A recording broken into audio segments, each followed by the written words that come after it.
Creating a budget. Whether you're looking to create a personal budget spreadsheet or just get a better grasp on money management, start with these 6 steps. Even if you don't use a budget spreadsheet, you probably need some way of determining where your money is going each month.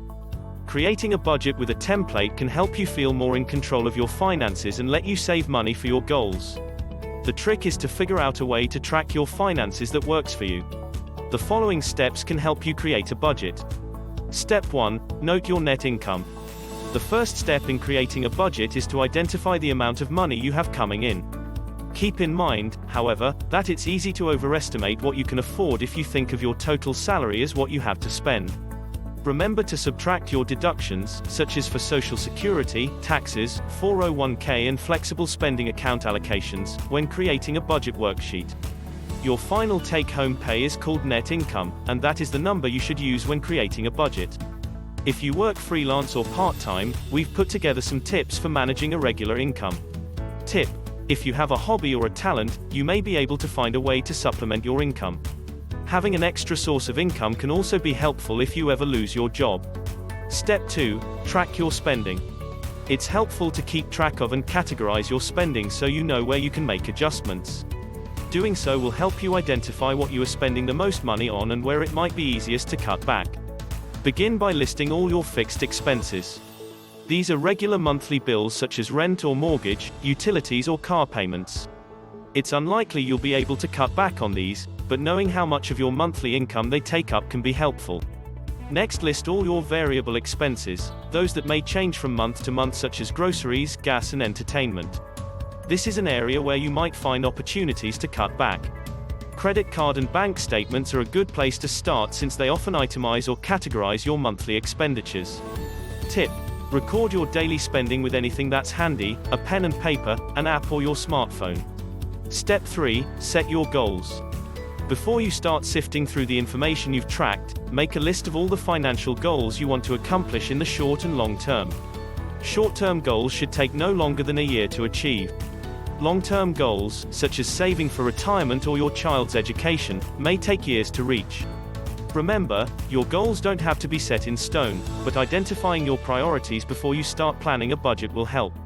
For example, it may be easier to cut spending if you know your short-term goal is to reduce credit card debt. Step 4. Make a plan. Use the variable and fixed expenses you compiled to help you get a sense of what you'll spend in the coming months. With your fixed expenses, you can predict fairly accurately how much you'll have to budget for. Use your past spending habits as a guide when trying to predict your variable expenses. You might choose to break down your expenses even further, between things you need to have and things you want to have. For instance, if you drive to work every day, gasoline probably counts as a need. A monthly music subscription, however, may count as a want. This difference becomes important when it's time to make adjustments. Step 5. Adjust your habits if necessary. Once you've done all this, you have what you need to complete your budget. Having documented your income and spending, you can start to see where you have money left over or where you can cut back so that you have money to put toward your goals.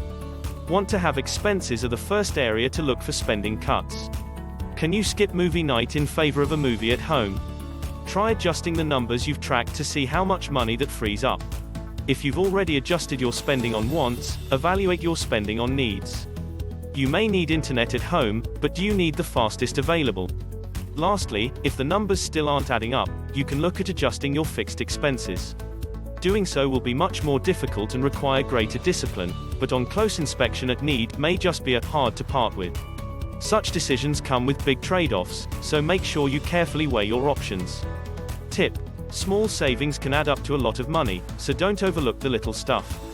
You might be surprised at how much extra money you accumulate by making one minor adjustment at a time.